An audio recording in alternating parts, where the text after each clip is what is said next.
In an age of digital connection, have you ever felt profoundly alone? What happens when a mother's love, the most fundamental human bond, is traded for a fantasy behind a glowing screen? Today's story is about Kimberly, a 16-year-old girl whose world collapses when her mother abandons her at a bus station, choosing a virtual stranger she met online over her own daughter. This is a story about the devastating silence left in the wake of a broken promise, but it is also a story of unexpected grace. It's about the discovery that sometimes the family we are born into is not our true home, but a necessary detour on the path to finding where we truly belong. If you believe that our deepest wounds can be the fertile ground for our greatest strength, then join our community. Subscribe to the channel, turn on notifications, and let's explore how God's plan can sometimes begin at the very station where we feel most abandoned. Kimberly had become an expert in the art of being invisible. She moved through the small, quiet apartment she shared with her mother with the silent, practiced grace of a ghost, her presence a mere footnote in a story that was no longer about her. Her mother, Sarah, was physically there, a warm body sitting on the worn-out sofa, but her soul, her attention, her entire emotional universe had migrated into the small, glowing rectangle of her phone. The apartment was filled with a strange, one-sided silence, punctuated only by the soft, constant tap, tap, tap of Sarah's fingers on the screen, and her occasional, sudden laughter at a joke Kimberly couldn't hear. Kimberly felt like a ghost haunting the edges of her own life. She would speak, and her mother's would come a few seconds too late, her eyes never leaving the screen. She would share a small victory from school, only to be met with a distracted, "That's nice, honey," as Sarah's focus was stolen by an incoming notification. The bond between them, once a source of warmth and comfort, had been replaced by a cold, digital wall. Kimberly was no longer a daughter. She was a background character, a supporting actor in the much more compelling drama unfolding on her mother's phone. The star of that drama was a man Sarah had never met. He was a collection of pixels, a carefully curated profile, a disembodied voice in her chat messages. But to Sarah, he was more real than anything in her life. He was her soulmate, a digital prince who lived in a distant, sunnier state. She would read his messages aloud to Kimberly, her voice filled with a giddy teenage excitement that felt profoundly out of place. "He says I have the most beautiful soul he's ever known," she would gush, her face illuminated by the phone's artificial glow. "He understands me in a way no one ever has." To Kimberly, the man was a phantom, a dangerous, alluring illusion. He represented an escape for her mother, a fantasy life that was a world away from their reality of overdue bills and the quiet desperation of their small, cramped apartment. The prince was perfect, his words always eloquent, his promises always grand. He was a flawless character in a digital fairy tale, and Sarah had cast herself as the princess, eagerly awaiting her rescue. Kimberly saw the danger, the terrifying fragility of a love built on Wi-Fi and wishful thinking, but her warnings were dismissed as the cynicism of a child who didn't understand true love. The day the fairy tale demanded to become reality, it happened with a swift, breathtaking finality. "He's asked me to come live with him," Sarah announced, her eyes shining with a feverish, unwavering conviction. "We're going to start a new life, Kim, a better life." She began to pack a single, small suitcase. She moved with a frantic, focused energy, a woman on the verge of a great escape. Kimberly watched in a state of numb disbelief as her mother folded her best clothes, her favorite dresses, the things she was saving for a life that had finally arrived. But as she looked around the small apartment, Kimberly noticed something chilling. Her mother was only packing for one. There was no space in the suitcase for Kimberly's clothes, for her books, for her life. "What about me?" she finally asked, her voice a small, trembling whisper. Sarah stopped packing, her smile faltering for a moment. "It's just for a little while, honey," she said, her voice a little too bright, a little too rehearsed. "I need to go first, get everything settled. Then I'll come back for you, I promise." But the promise felt as thin and insubstantial as a digital image. The suitcase she was packing was not for them, it was for her, and it contained only her own dreams, with no room left for her daughter. The bus station was a place of gray, impersonal transit, a chaotic symphony of diesel fumes, garbled announcements, and the lonely sound of rolling suitcases. But for Sarah, it was the glowing, magical gateway to her new life. Her face was radiant, her eyes shining with an almost manic excitement. She seemed younger, lighter, a woman who had finally shed the heavy, cumbersome weight of her old reality. She moved through the crowded terminal with a brisk, determined energy, pulling Kimberly along by the hand, her focus entirely on the departure board, on the bus that would carry her to her digital prince. The goodbye, when it came, was a rushed, almost clinical affair. Sarah pulled Kimberly into a brief, one-armed hug, her other hand keeping a tight, proprietary grip on her suitcase, the vessel of all her hopes. "Be good, Kim," she said, her voice a little too loud, a little too cheerful. "I'll call you as soon as I get there." She pressed a small, crumpled wad of cash into Kimberly's hand, enough for a few days, maybe a week. It was not a gesture of care. It was a final, transactional severing of responsibility. She looked at her daughter, but she didn't truly see her. She saw only the final obstacle between herself and her fantasy, the last loose end to be tied up before she could be free. Sarah handed Kimberly a one-way bus ticket of her own. It was not for the same destination. It was for a small, anonymous town 2 hours away. "You wait for me there, honey," she instructed, her words quick and precise. "It's a quiet place. You'll be safe. It's only temporary. I'll come for you as soon as I can. I promise." The word promise hung in the air between them, a hollow, weightless thing. It was a lie, a beautiful, convenient lie that perhaps Sarah herself needed to believe in that moment, a final act of self-deception that allowed her to see her abandonment of her child as a temporary, necessary arrangement. The boarding call for Sarah's bus echoed through the terminal. Her face lit up. "That's me," she said, her voice filled with a genuine, unadulterated joy. She gave Kimberly a final, fleeting kiss on the forehead, then turned and walked toward the gate without a backward glance. She was a woman running toward her dream, and she could not afford the weight of looking back.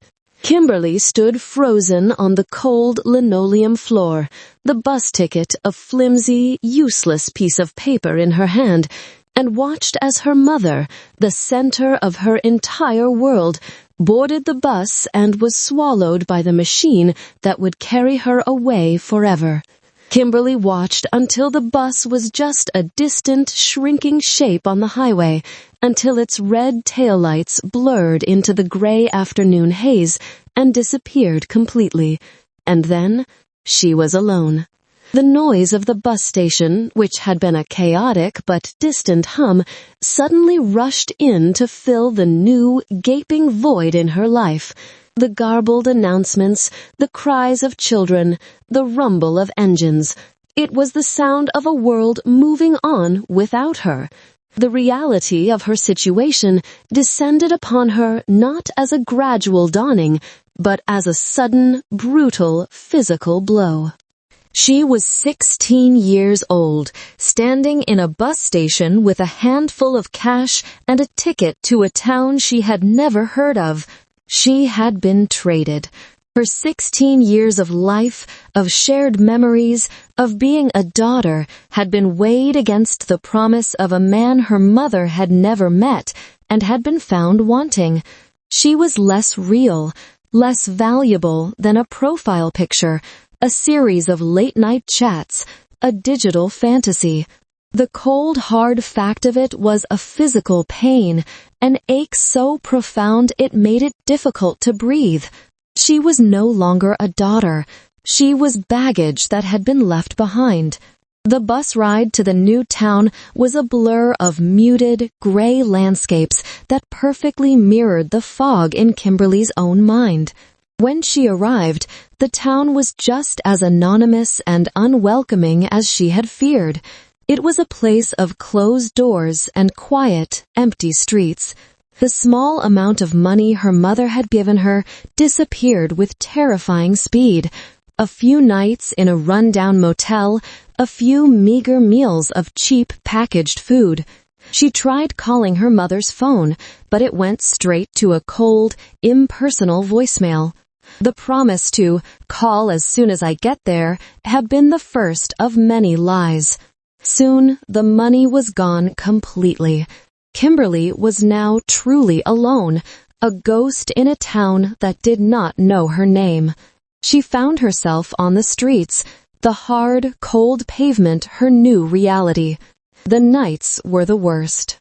She would huddle in the darkened doorway of a closed shop, the thin fabric of her jacket a useless shield against the biting wind. Every sound was a potential threat, every passing shadow a new surge of fear.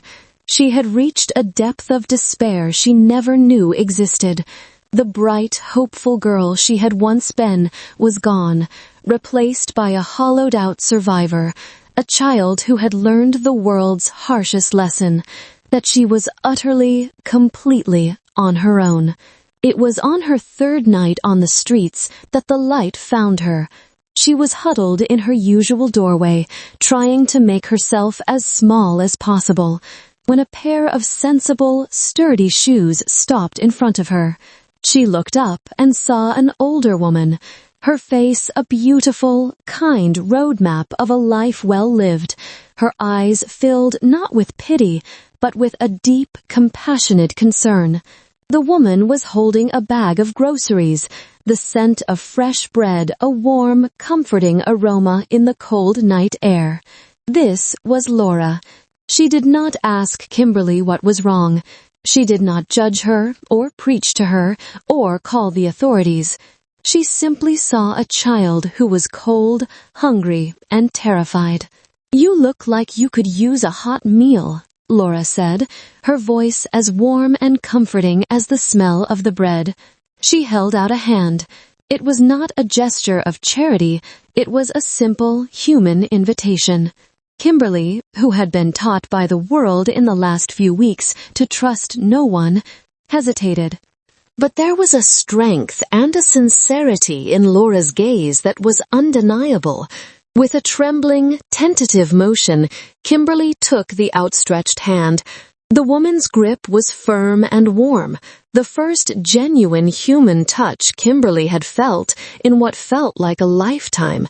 Laura's home was a boarding house, a large, rambling old building that was the complete opposite of the small, silent apartment Kimberly had left behind. It was a place that was filled with life.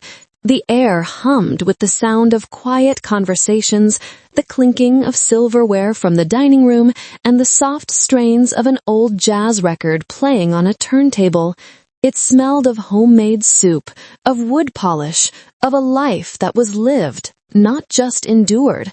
It was a place of warmth, of safety, of a gentle, lived-in chaos. It was here that Kimberly met William, Laura's grandson. He was a quiet, kind-eyed boy, a year or two older than her, with a gentle smile that held no judgment. He didn't pepper her with questions. He simply brought her a thick woolen blanket and a steaming mug of hot chocolate.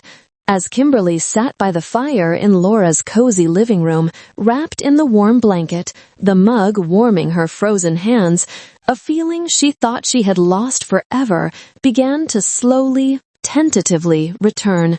It was the feeling of being safe. It was the feeling of being seen. It was the first, faint, flickering warmth of a place that felt impossibly like home. The next morning, Kimberly awoke in a real bed for the first time in weeks. The soft, clean sheets, a luxury she had forgotten existed. She expected to be sent on her way, a temporary guest whose welcome had expired. But Laura had other plans. Over a breakfast of warm oatmeal and toast, Laura made her a simple, straightforward offer. "There's an empty room upstairs," she said, her tone practical and kind, "and I could always use an extra pair of hands around here. You're welcome to stay, Kimberly, for as long as you need." It was not an offer of charity. It was an offer of purpose. Kimberly accepted, her voice a choked whisper of gratitude. And so began her new life. She was no longer a ghost, an invisible burden. She had a role. She learned the rhythms of the boarding house, the quiet, steady work that gave a structure to her days. She learned to cook alongside Laura in the large, warm kitchen, the scent of baking bread becoming the new scent of home. She learned to garden, her hands, once soft and unused, becoming familiar with the feel of cool, dark earth. She learned the names and stories of the long-term residents, the quiet, gentle souls who, like her, had found a sanctuary in Laura's home. For the first time, she felt a part of something real, a contributing member of a small, bustling community. She was not just being cared for, she was caring for others. The quiet, steady presence of William became the anchor in her new world. Their friendship did not blossom overnight. It grew slowly, organically, like a sturdy, deep-rooted tree. He was the first person her age who had ever treated her with a simple, uncomplicated kindness. He saw not the abandoned girl, not the charity case, but just Kimberly. He showed her the town, not the grim, nighttime version she had known, but a place of quiet beauty. The old bookstore with its resident cat, the park by the river where the sun set in a blaze of color, the small, independent cinema that showed old black-and-white movies. He introduced her to his small circle of friends, and for the first time, Kimberly felt the easy, joyful camaraderie of a normal teenage life. She learned to laugh again, a sound that felt rusty and unfamiliar at first, but which slowly became a natural part of her. With William, she could finally lower the walls she had built around her heart.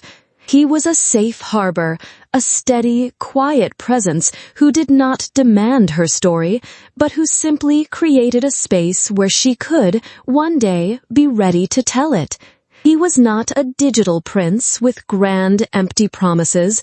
He was just a boy, offering a real, tangible friendship. And for Kimberly, that was a magic.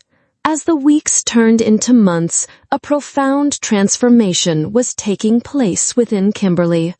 The deep, aching wound of her mother's abandonment had not disappeared, but it was no longer the defining feature of her existence. The love and stability she found in Laura's home were acting as a powerful balm, healing the rawest parts of her pain. The kindness of William and her new friends was rebuilding her shattered sense of self-worth. She began to see that her mother's choice was not a reflection of her own value, but of her mother's own brokenness. This new understanding unlocked a strength she never knew she possessed. The quiet, invisible girl who had been a ghost in her own home was being replaced by a young woman of quiet, steady resilience. She re-enrolled in high school, not just to finish, but to excel. She attacked her studies with a new, fierce determination, driven by a desire to build a future for herself, a future that would be entirely her own, built on the solid foundation of her own hard work, not on the shifting sands of someone else's promises. The pain was still there, a quiet, deep river beneath the surface of her new life, but it was no longer a current that could pull her under. It was becoming a source of a deep, quiet, and unshakable strength. Life had settled into a new, beautiful, and predictable rhythm. Kimberly was thriving. She was at the top of her class, her friendship with William was a source of constant, quiet joy, and the boarding house, with its warm, bustling energy, felt more like home than any place she had ever known. She had begun to believe that the ghost of her past had been laid to rest. And then, one ordinary Tuesday afternoon, the ghost walked through the front door. Sarah stood on the threshold of the boarding house, a stranger in Kimberly's new sanctuary. The woman who stood there was not the radiant, hopeful princess who had run off to meet her digital prince. This woman was a shadow, a pale, thin, and broken version of the mother Kimberly remembered. Her clothes were worn, her eyes were hollow, and she carried a single battered suitcase that seemed to hold not dreams, but the heavy, tangible weight of failure. The story came out in a torrent of choked, desperate words. The digital prince had not been a prince at all. He was a phantom, a cruel, practiced con artist who had preyed on her mother's loneliness and desperation. He had drained her savings, her hope, and her self-worth, and then he had vanished, leaving her with nothing but the devastating, humiliating truth of her own delusion. The beautiful digital fantasy had collapsed, leaving behind only the cold, hard wreckage of reality. Sarah looked at her daughter, not the radiant, transformed young woman who stood before her, but the child she had left behind. Her eyes filled with the tears of a desperate, profound regret. "I was a fool, Kim," she whispered, her voice cracking. "I was so stupid. I'm so sorry."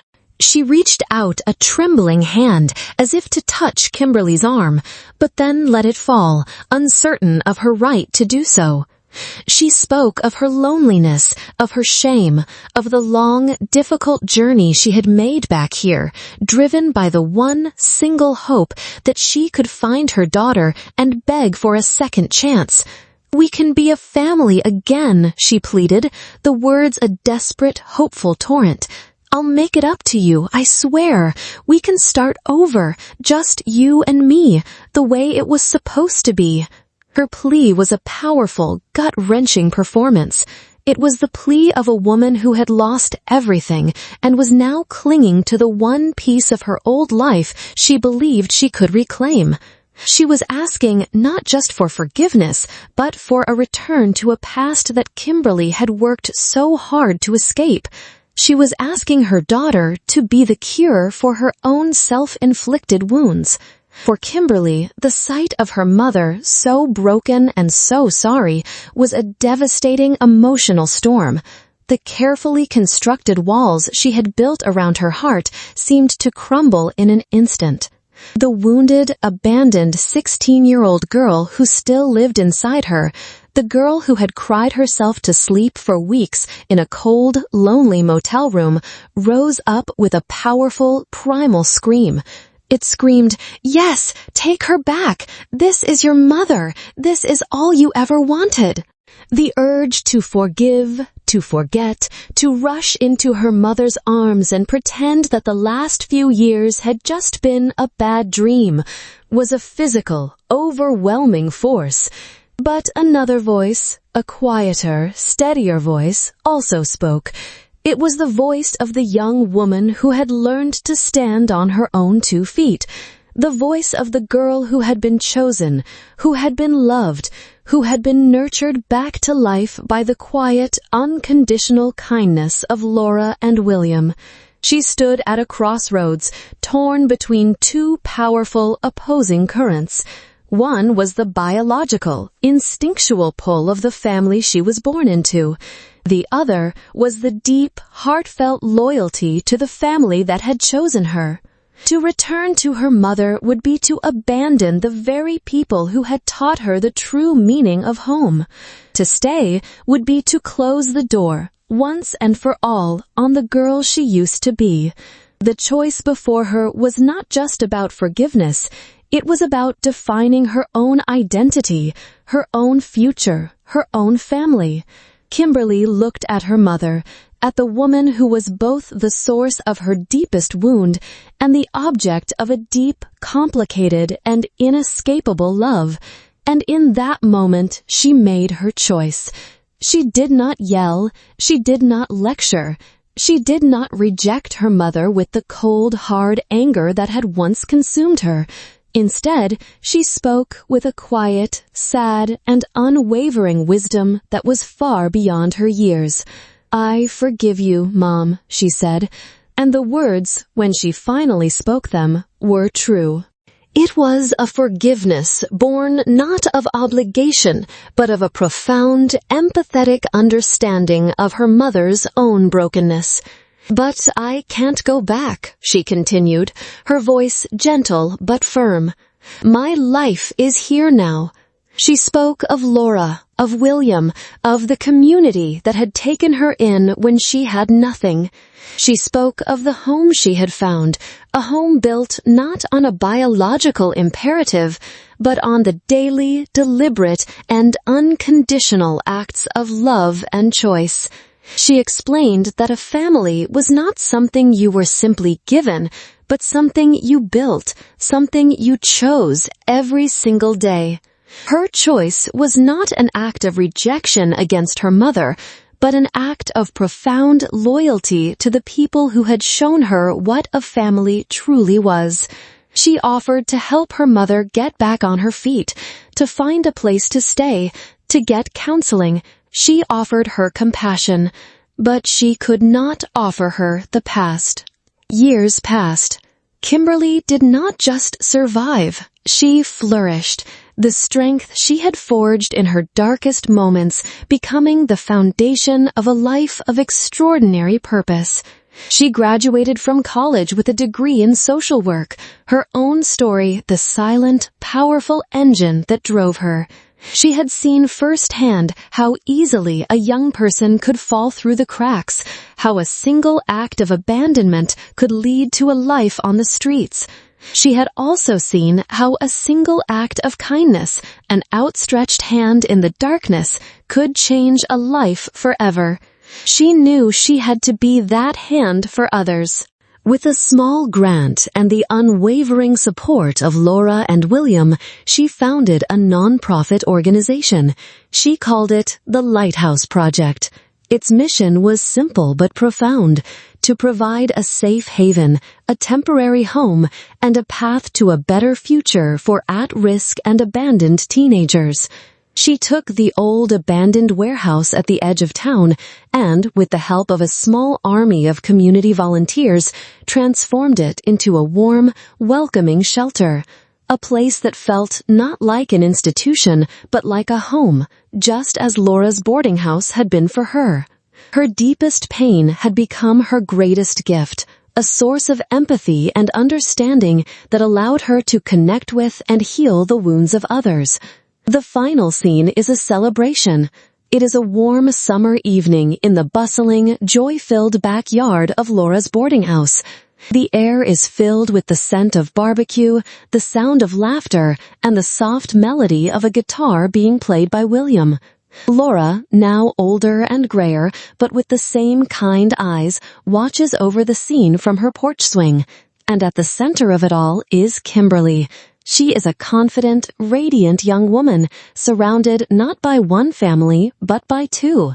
There are her new friends, the residents of the boarding house, and a group of bright-eyed, hopeful teenagers from the Lighthouse Project, all of whom now see her as a mentor, a protector, a beacon. Her mother, Sarah, is there too. She is quieter now, more thoughtful, a woman who is slowly, painstakingly rebuilding her life.